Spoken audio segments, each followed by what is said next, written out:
Respectfully. How are you though, bro? I'm tired. I'm okay. Yeah? Yeah, I'm good though, man. I'm good. Yeah? I know why you're trying to. I'm not going to go into too much, right? Me and Mickey, me and Jimmy talk, right? I know when he says he's good. There's one or two hurdles, like, you know, but he's good now, right? And I know that I won't talk about things you don't want to discuss. That's one thing I will say. No, we can talk, man. I've been through some stuff. That's it. But however, I'm lining the bamboo up, so because you know alcohol gets certain people loose-lipped here. Coming in. Let me just. Hey, he's going to start busting it from early. No, hold on. You haven't got a drinking problem or anything like that, huh? I don't have to what? You don't like have an issue with drinking, like you drink too much and no, get too bro. loose. No. You're not like that. I don't actually drink really anymore that much. No, I don't know if I should give it to you. I want to look out for you more than I want to encourage you want to give me the drink. That's me. As long as we'll give him one. It's just the one. I'm not an alcoholic, guys. No, you're not. You're not. No, I'm not saying you are one, but I always look out for people just in case they get comfortable. Nah, you're not that guy. You're not that guy. I know you're not that guy, but I always look out for anybody that I know that says, you know what, things have been a bit tight, and I go, I'm gonna have a drink. I never want to encourage that, but if I know that you can have a drink and you're all good, that's my way of going. You know what, he's good, and so I like how you're trying not to move the microphone. Yeah, you know it swivels. You can move it out the way. I don't want to mess the dimensions up or nothing like that. The mic. So I could just. You can just swivel it out the way and so on. So, Mick, can we just make some noise for the new mic stand? Oh, bro, I keep forgetting to ask before, man. Oh my God, we need a soundboard. You want the soundboard set up? I badly want the soundboard bro, it's set not up, just man. you, I know. For me, I need to get that set up. It is there. Like, it's right there. We just haven't put any sounds on there. Yeah, man. That is on me, but I'm barely funny, here. Man. I'm thinking like duck noises. Where did the duck noises come from? Just like, wah. Do you know what I mean? Someone says something, wah. Oh, you just want to Mick, you are different, you know. Mick, you're a different guy. I love you, but you're different. Of all the sound effects, like, oh yeah, I want an explosion. I want a round of applause. Man said, I want a duck noise quacking. I want random noises, man, like a duck. You know what I mean? Like a fart. Yeah. Just random shit. Just a fart, yeah. Right, it'll throw people off, man. But they can't hear it. You guys talking real, like, but you realize in depth. We won't be able to hear it because we haven't got our headphones on. Oh shit! Exactly. Okay. Yeah. So much for your fart noises around here trying to throw us off. Let's work the kinks out, man. How's the drink? Bamboo, yeah. Bamboo. Bamboo rum, it's man. It's a lovely drink. Not like we're sponsored by them, but ladies and gentlemen, Bamboo rum is a really good drink. You're not sponsored by them. We're not sponsored by them. No. Damn. No. We love. Okay. You got a cup. You got okay. We just love Bamboo rum. Fair enough. Like, it's good though. It's nice. My word, bruv. We are generally not endorsing Bamboo rum, ladies and gentlemen. Nah, we love. Nah, Bamboo rum. We're not sponsored by them, but they have been supportive and stuff, and they've given us a couple of bottles for us to try. And this is one of them. Just now. They are lovely, bro. Smooth, innit? Smooth, right? Yeah, man. Smooth. So come on, Jimmy. Tell us what's been good, man. Yeah, man. So I've been writing. My first official proper hour. So back in the day. Oh yeah, by the way, I don't do events no more. You don't do events no more? Yeah, when you said that, I was like, no, I don't do events. The stress. So let's start there then. The stress of running events for me, I stopped me from enjoying stand-up comedy. I don't know. You see, Aurie is a different breed of individual. Like, he can do it all ways. My patience and my temperament can't handle it. I would spend so much time doing the big up Elroy, my friend Elroy. Shout out to Elroy, It's Just man. Jokes together, and then he took it on, and he's gonna try, and I'm hoping that he's gonna continue trying. He's wham now though, so I don't know. Bruv, he's a gym man. I see him. PT in it. I see him. Bronx now, so I'm hoping that he takes it on and carries it on, because I do hope he carries on doing stand up. But if what started happening was I just stopped turning up to shows because I almost extreme anxiety. Like 1 month, like, okay, for example, this guy. We done a show, It's Just Jokes. I had about 80 people in it, but I had Rudy Liquid was there. It's Rudy Liquid. In my opinion, he's one of the best. Yeah. Rudy Liquid, he's so funny. Shout out to Rudy, Nobody turned up. Barely anyone turns up. This guy comes out 2 weeks later with one of his tour dates. Whole plate's ram out. 150 Oh man, people. don't make me feel bad now, man. No. So I turned up to the show. I'm looking at the audience. I don't know anyone. So I'm like, where the hell have all these people come from? In the same city, In the same city, bro. I felt, bro, my heart. I was, what the hell is going on here? Bro, how's this guy outselling me in my own city? That's right, Milton Keys, in my own city, bro. So I don't claim them no more. Bun you lot, them came them. Do you know? Alright, let me tell you something, right? I remember when he came to me, and he was so nice, right? He wasn't like bitter or anything. He was very supportive and so on, right? But I know how that feels deep down inside. Bro, I've done it. I will not. Do you know what? I won't even say names because these are people I'm going to bring on. I want them to tell the story as well. But I've done it where we've done shows in London, right? And London's got loads of comedy shows going on, but there are comedians where people used to group us as groups of the same kind of people together, 3 or 4 of us. If I see you, I see him. If I see him, I see her, and it's always us, right? One of us will put on a show, and that might be like me. And there's I don't know, I'm struggling to get 50 to 100 people, and I'm down and I'm debts, bruv, and I'm thinking, am I gonna pay the acts? And then you'll get like my brethren put on a show, bruv, the whole room sold out. Right? And the thing is, the show to me, felt like it was more like dancing around as opposed to it being a genuine comedy show. And that's probably what it was. People wanted to be there because it was the hype of it. It was a full-on show. Yeah, it was the theatrics and stuff. Oh my God, you're going to be there. And if I'm there, it felt like Instagram or Twitter manifested into a show. So people are coming down because they want to be seen. Do you see what I'm saying? I'll be honest with you, that's how It's Just Jokes started looking to me. Okay. People would come, but they wasn't coming for the comedy. They were coming because Milton Keynes ain't got nothing, there's nothing to do in MK. Yeah. So when we put on the show, people were like, oh sick, we could all congregate here. So I'd be like opening the show and I couldn't start for about 15, 20 minutes because everyone's just chatting, which is fine because everyone's catching up. But bro, mid-show, like people literally would just turn up and just start moving to girls at the back of the room. Yeah, it's like, bro, while I'm on, like you could have just waited after the show. Like while I'm on, you're going to be moved like... And that's what it kind of turned into that. But yeah, I'm hoping that, again, like I said, I'm hoping that Aurie can take it on and do things. But I fell in too much issues for myself. Like I've ruined relationships. Like I'm glad that we're here today talking. And I'm glad that I still got Jamali as a friend, you know, because comedy's weird. Like that show, we done we'll talk about a show I done in London a few years ago with Aurie. I got asked again by a room to do a comedy show, very much like the one last year that we'll discuss in a sec. They wanted me and Aurie to do It's Just Jokes, but in their restaurant. So we did it. We were like, okay, cool. Like first ever show in London. This is quite a big deal for us. I'm gonna drop names. So we turned up. We turn up and nothing's set up. Okay. We had already discussed with them that we don't know your room, so if you could just set it up, theatre setting, as much as you can. If you can't facilitate that, just do what you can. Make sure there's seats, whatever. So room set up and everything. We turn up, the room's not set up, so we've got to do the room set up. Bear in mind, it's about 7:30 when we show up. Okay. Show's meant to start at 8. Nico Ewer turns up about 8:15. Show still isn't started. We're still trying to get people in and stuff, whatever, get them sorted. Nico turns up, my brother Nico, because I still want to do Top Secret. My God, that's not why I'm doing it, because Nico's actually my friend. But Nico, book me, bro.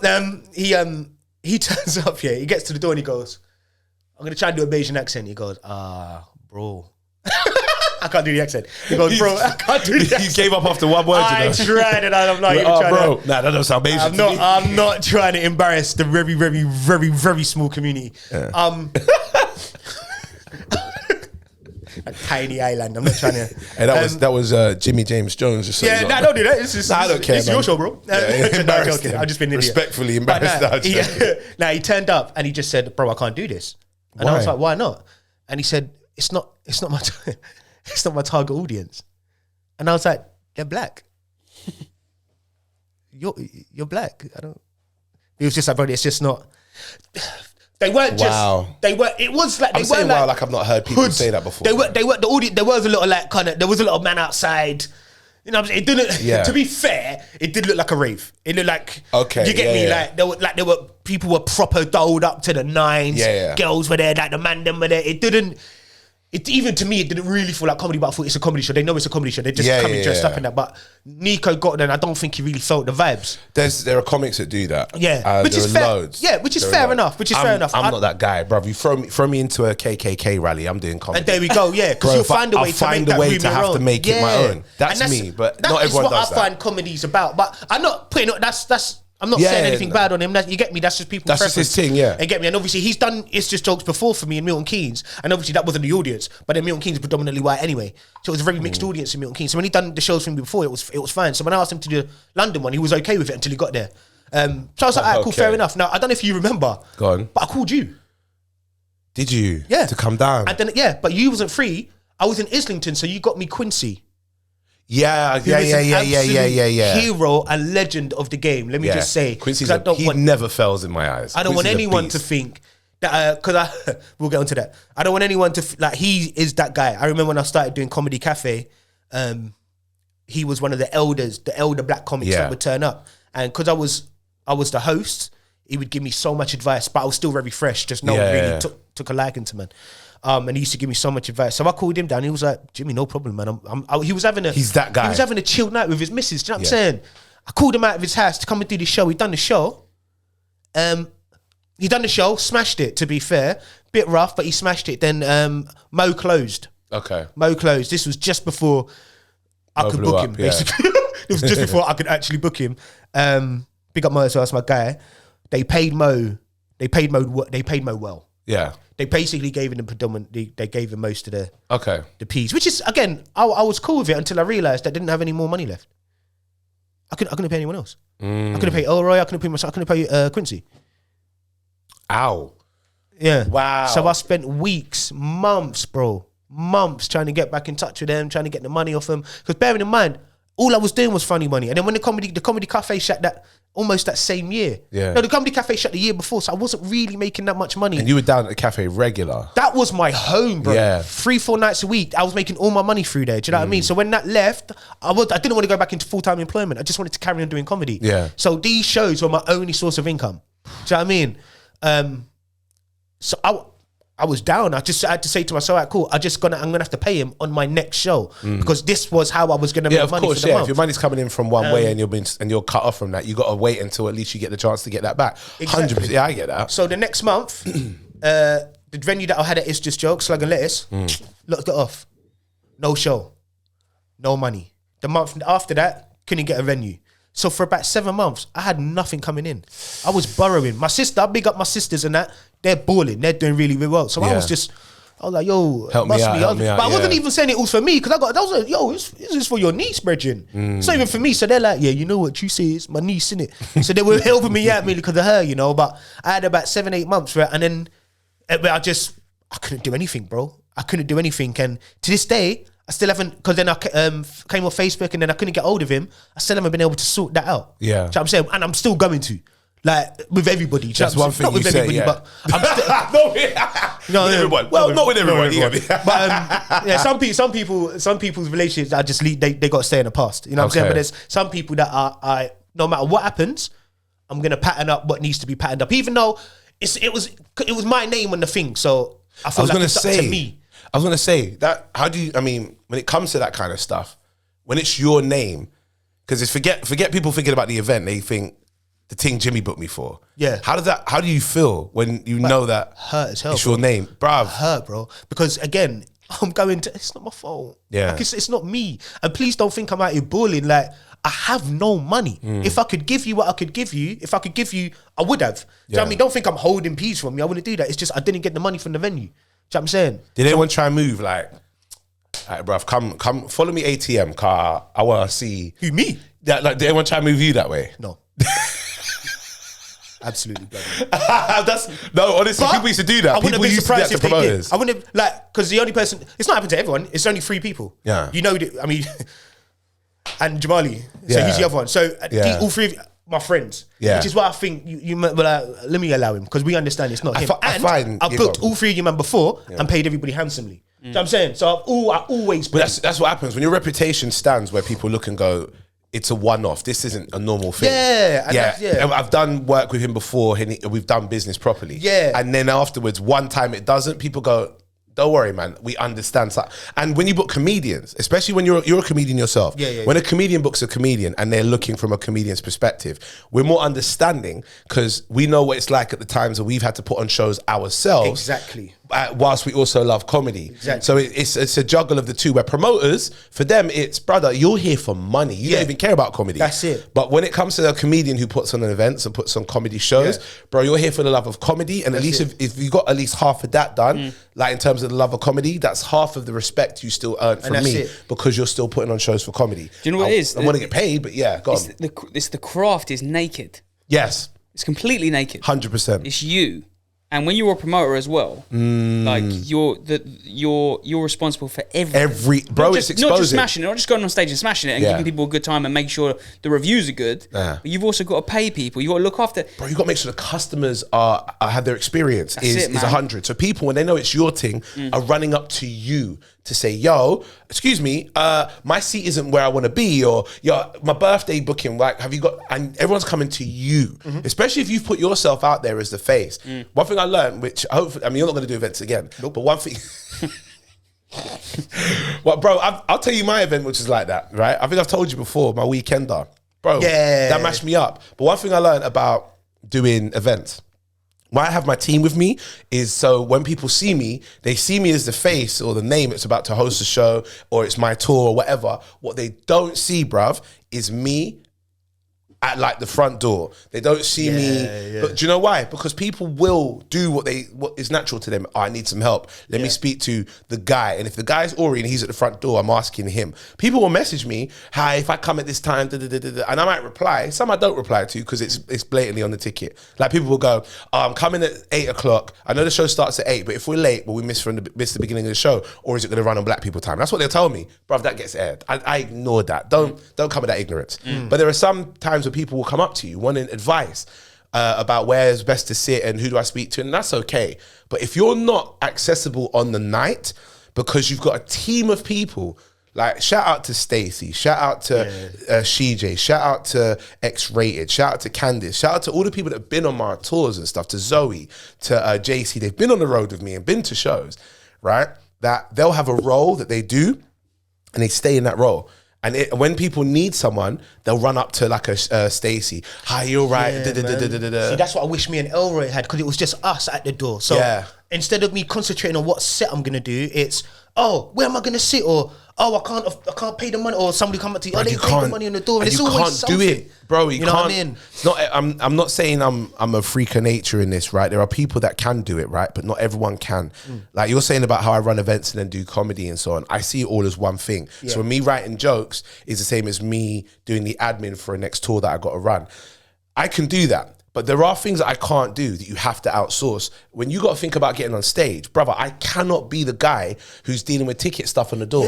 I will refuse to do that because I just cannot. There are some things I can, other things I will not do. Because I like to zone in before a gig and just of course get my head together. But then what I would do is, yo, what's good, everyone? Take a breather. Why? Because we've got to let you know what we're doing in October. We have just announced Aurie Styla and Friends Tour, which is going to be going around to 4 different locations in the UK. It's me doing comedy, but I'm bringing my friends with me. The lineup is massive, but we haven't announced it yet. We're keeping that under wraps for a little bit. But I can tell you where we're going. 14th of October, we're going to be in Bristol. The 21st of October, we'll be in Bedford. The 23rd of October, we'll be in Birmingham. And on the 30th of October, we'll be at Bush Hall in London. It's going to be fantastic. You can get your tickets right now. We have a limited amount of early tickets available from auriestyla.co.uk. And after that, the price goes up on them tickets. The lineup's going to be wild. We've got loads of comedians coming down. I've also got some surprise guest comedians that will turn up at some of the shows and we will not even announce. It'll just be a lovely surprise for you. We won't tell you who it is, but you've got to come to the shows to find out. Also, we're giving away up to £250 worth of prizes at each show, including games consoles, bottles of rum, merchandise, and so much more. Aurie Styla and Friends, you got to come and check it out. Like I said, Bristol, Bedford, Birmingham, and London. We will see you there in October. For more information, go to auriestyla.co.uk, grab your tickets, and we will see you on the road. All right, let's get back to the show. What I started doing is I'd have all of this wahala before the show. I'd take it on stage with me. Do you know what I'm saying? So somebody, whoever's been Mickey, asked... wahala means madness, just so you know. It means, don't know if you know, Jimmy's Nigerian, and wahala write that down for you. Let me just pop this on the notes real quick. We need a whiteboard up here. Yeah, literally a whiteboard, yes. Okay, Mick. And we just write down words for Mickey to write. Words I didn't quite understand, but now I know. And when we have other guests that like we had Joe in the first episode, there were some things you and Joe would say. I'm like, what is rugby banter? Yeah, stuff like that. Yeah. Do you see what I'm saying? That like, so we'll have a board where we have a cultural exchange of things that you may not know. Wahala is one of those words. Cultural board. A cultural board. Yeah, that's actually really cool. Wahala is one of those words, right? So yeah, it means madness. Yeah. Just nonsense. Madness, right? Yeah, nonsense. Madness. I will say this, Mickey. Don't just go around using it comfortably, though. Roger that. Won't say it. Just go to everyone. Just see one of your friends. Hola. Yesterday was a wahala for me. Yeah, don't do that. Don't do that, Mickey. So don't shout out loud. You can shout out loud. What if somebody's kicking off in the street? Can I shout out then? Just randomly. Just don't go get your phone out. World star, hey, come and see this wahala. Don't do that, Mickey. Just don't do it to yourself. Might be a bit too much cultural appropriation. All right, got ya. These are not the boundaries now. We got it. All right, go on. Sorry. So it's fine. So I'd take that on stage with me and I'd be tense. Yeah. And I won't be able to give like a performance that I know I'm capable of. Yeah. Because I'm still thinking about a dumb question that somebody asked me. And then I'll see him in the audience and I'll be like, you're the idiot that asked me that dumb, and then I'll do the question, but then no one finds it funny because like, well, this is well personal. Bro, Bro, that was unnecessary. There was a woman who did a show there was a woman that came to one of my shows that we did in Leeds.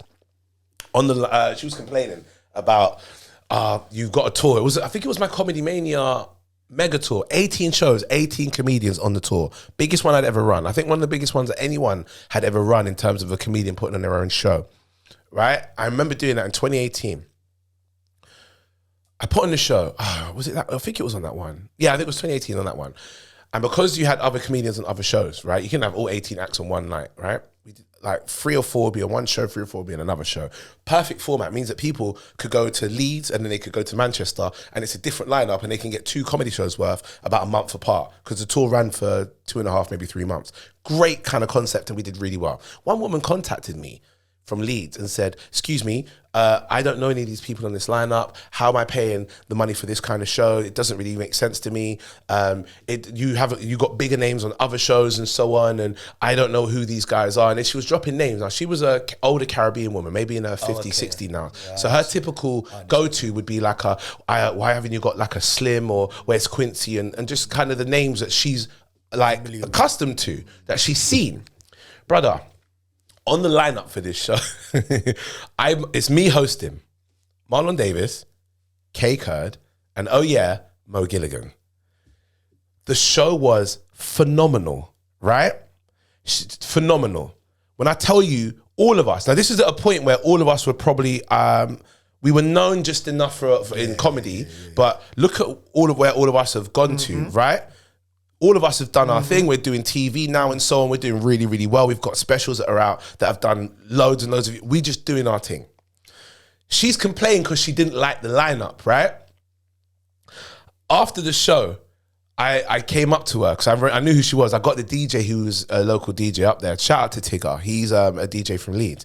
I said, who is this woman? Because they all know each other in the community. He pointed her out. And I went up to her and I said, so what did you think of the show? She had to apologize because she came with so much vim about how I don't know these people. Why am I paying? Is it funny? And blah, blah, blah. About 1.5 years, maybe 2 years later, she messaged again, of course, to let us know, like to say, oh, remember when I came down to your show? Yeah, I saw these acts early and so on. It was really, really fun. And all I did was like screenshot the message about what? 1 meter up from that in the message. I said, here, have a look at that. Read that back, right? And she says, yeah, that was the old me. It's not who I am now. I'm a changed person. You're in your 60s. There's nothing about you that's changed. You're stubborn. Right? Only thing that changed in your age is your diapers. I don't want to hear nothing from you. Right? But they do that, bro. Yeah, and they try and stress you out and they have their views and you want to carry that on stage. Every time I looked at her when I was on stage, I was like, I want to cuss like this. But they do that, innit? They really do come at you like that. And I think that was my problem. And then, I just decided... after that event in Milton Keynes in Bletchley, I said not even before, I think before that I decided to stop doing it, but these guys were hassling me for ages to do a show. Bletchley, the one? Yeah. Okay. Yeah. They were hassling me for ages to do this show and I was like, look, I'm not gonna bring Elroy on board because he doesn't need to do this nonsense. I thought, I'll just do it. I need the money myself. Okay.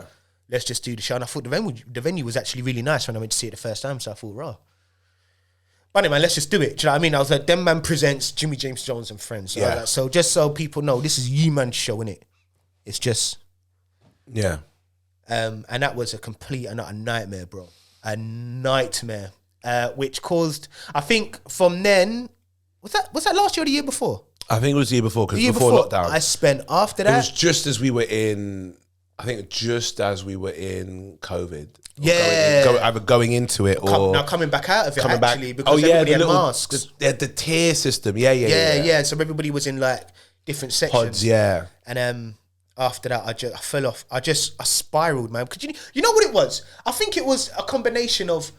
Because since the Quincy show, I've been having these thoughts. Yeah. Like feelings of just...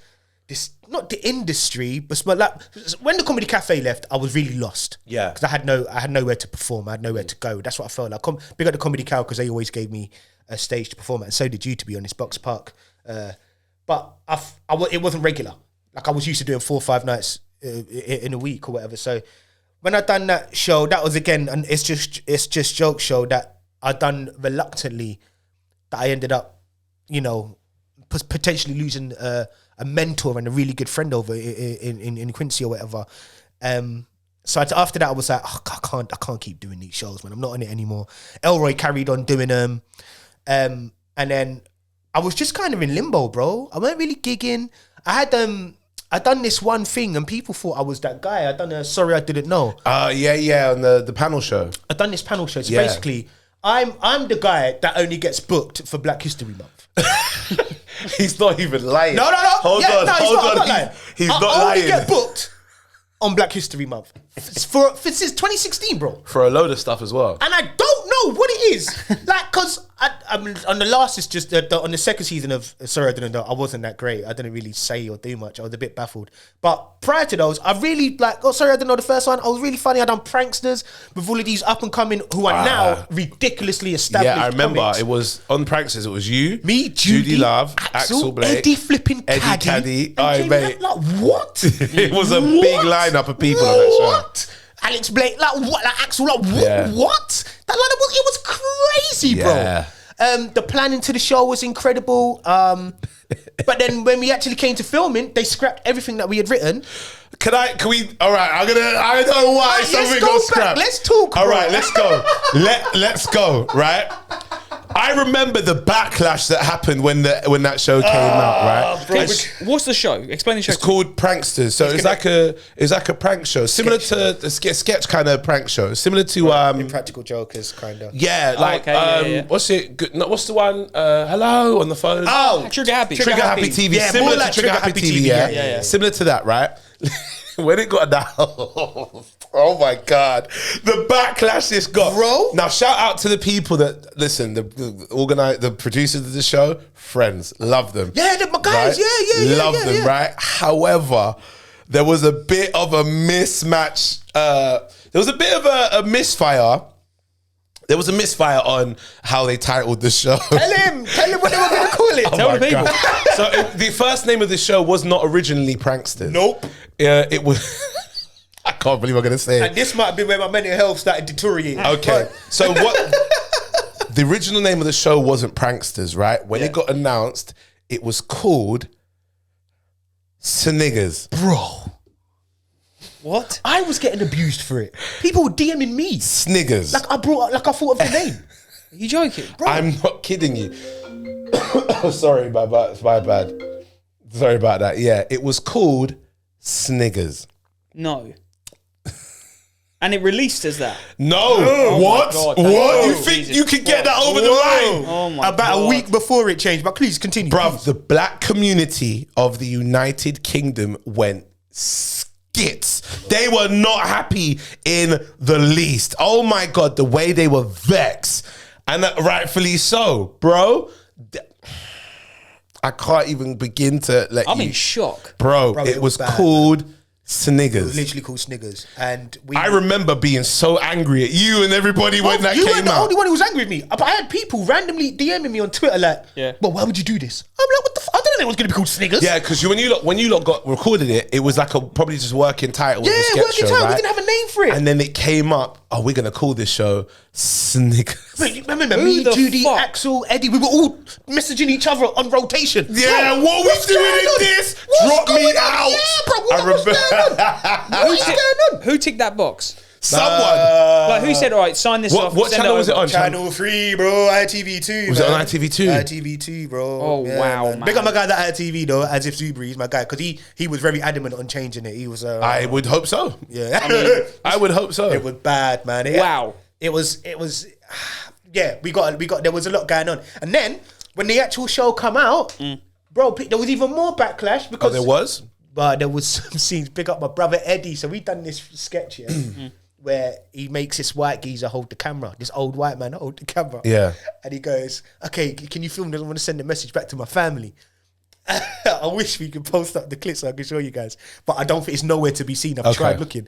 So he makes him hold the phone and then he starts going, I hate white people. I've come to this country. White people, they don't have no respect. The streets are dirty. And this poor old white man is just like, oh, God. I'll tell you, the show was on the line, bro. Really? Bro, when was on people the saw line. that bit, DMs again. Bro, why would you man allow this? Why would you man do my own brethren from the white community in Milton Keynes would message me? Yeah, man, why they do you make got me watch this smoked show? for this. They Why all do you make held me watch this corn. show? Why would you do this? Why would you be a part of this? So, bro, I didn't even see that being filmed. I wasn't on set that day. They all held some corn I for wasn't even this, on bro. set that day. Really? And I feel like that kind of mashed me up a piece. I thought, not mashed me up because, to be honest, I think most of my sketches were quite funny. I done one bad one about reparations, and black coffee, trying to get a black coffee. Did you do the parking ticket guy? I thought that was quite funny. That was hilarious. Me and Go on, Judy. break that one down. So the parking ticket, and they actually moved. So me and Judy. So Judy plays like a woman trying to park her car. Yeah.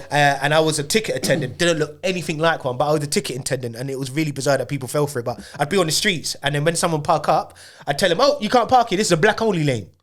Only black people are allowed to park here." Black History Month, And bro. then Judy would go, "Excuse me, I'm trying to park. Can you get him out of my parking space, please?" And I'll be like, bro. "Sorry, mate. Like you gotta move." Like, When she's was trying to this? park. This was 2016. 2016, yeah? She's trying to park, yeah. Wow. But then Judy Bro. had some incredible bits on there. That Oh, got with the overlooked. boyfriend. Like, the boyfriend when, like, bit. you just cheated on me, kind of. Yeah. The boyfriend bit was hilarious. I thought that actually it was a bit awkward for the poor girl. Yeah, the girl that It was was a there. bit awkward. Like, okay, that wasn't one of the highlights. To be fair, she done this gym thing. Jamaican. Yeah, oh, that was amazing. Yardy workout. That was incredible. And then she done the next one. Her whole persona is But amazing. she was one. She was a standout. She was standout in Yeah. that show. Like even watching her perform, I was like, she's gonna be one of the biggest female comics. She's got to be. She's so funny and bubbly, and outside off the camera, one of the nicest flipping people I've ever met in my life. Amazing. Such a lovely woman. So I just said, all right, she's gonna do well. A couple of mine were okay, but I had a lot of people messaging me like, bro, what are you on? doing? Like, Yeah. from MK as well. So people were a bit funny with me. No word of a lie after that. I couldn't.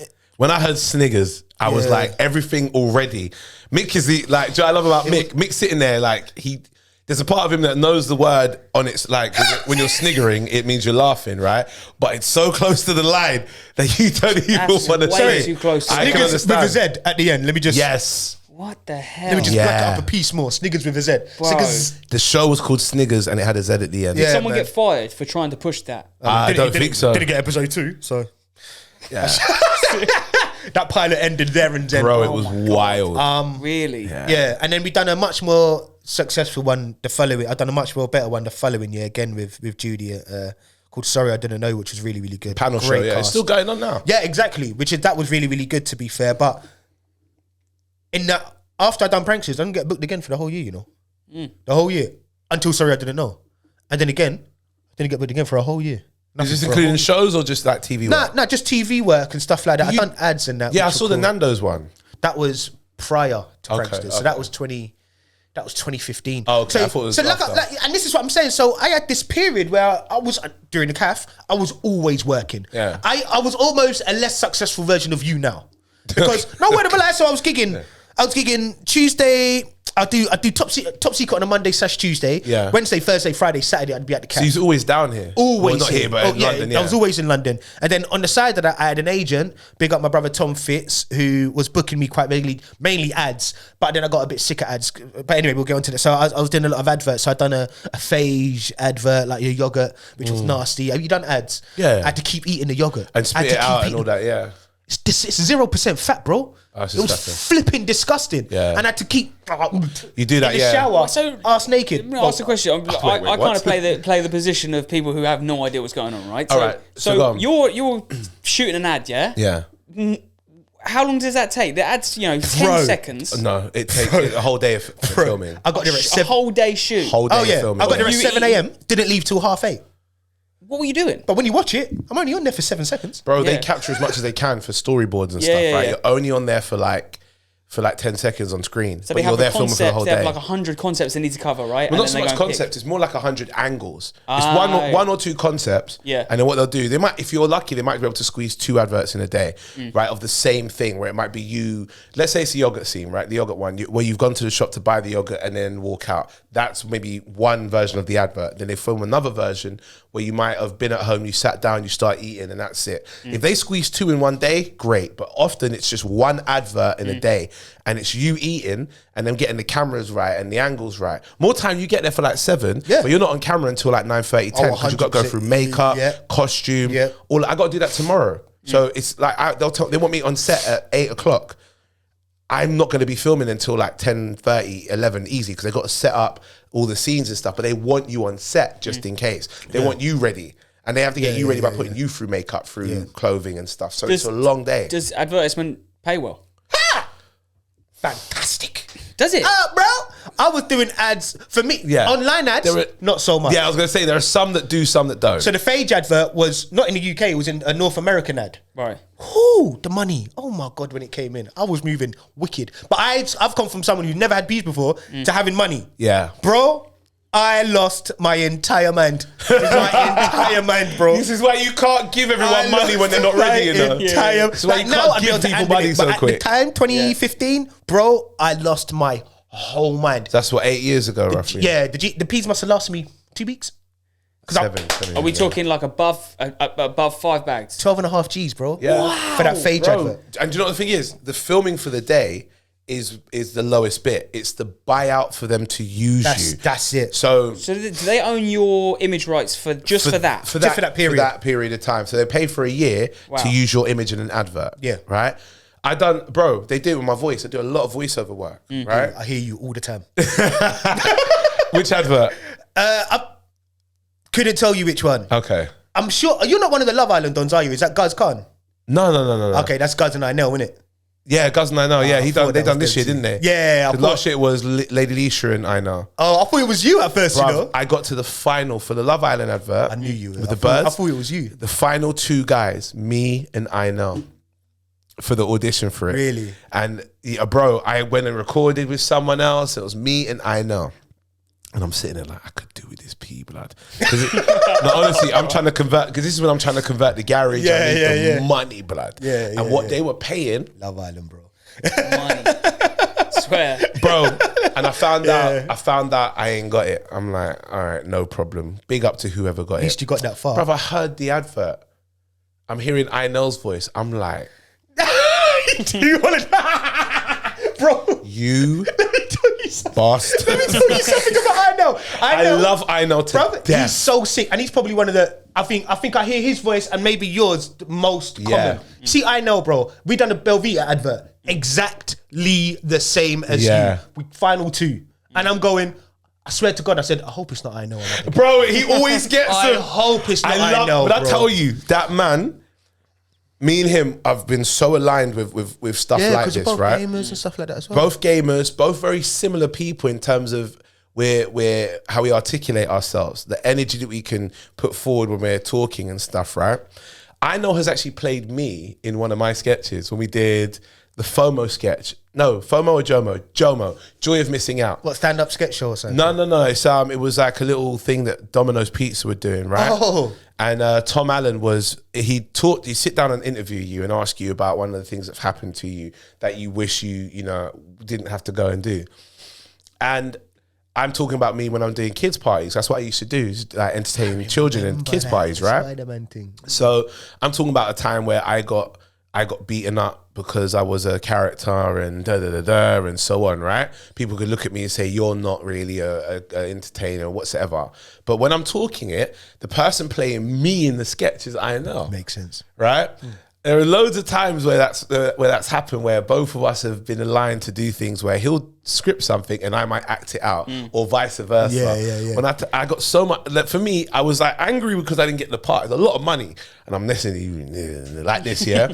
But if there's anyone that I would want to get it, it's him, bro. He's so. When I tell you, that man is so nice. Heart of gold. He's one of the nicest guys ever. He put me on Reading Festival. I'd never done a festival before. And he put me on as part of his Kinetic comedy one, and the experience was just out of this world. I'm at a festival. Mo Gilligan's headlining this festival. I'm at this festival in Reading, and I'm like, bruv, I'm moving mad. I was nicking all the beer out the I was going to everyone's. I've never done backstage at a festival before. I was backstage going, run me your beer, because nobody was drinking. It was me and my missus was just like, bosh. I'm grabbing crates. Like, my grab God. the crates and put the crates in the car. Yeah. It's free. I bet everybody's just like, what are you doing, bro? There's loads Yeah, there. bro, everybody's being bare casual and normal. I'm like, oh my God, a festival backstage. Give me the beers. Give me the beers. Literally, me and her were carrying crates. Oh out the yeah, of festival. course. Bro, brother, I'm telling you, it's Now we done the same for the Belvita ad, man. Same thing. I hollered them after on Twitter, like, bro, I'm kind of pissed, but couldn't be happier it's you. Could I not saw be it on happier. telly, That's and I was so just like, interesting. respectfully.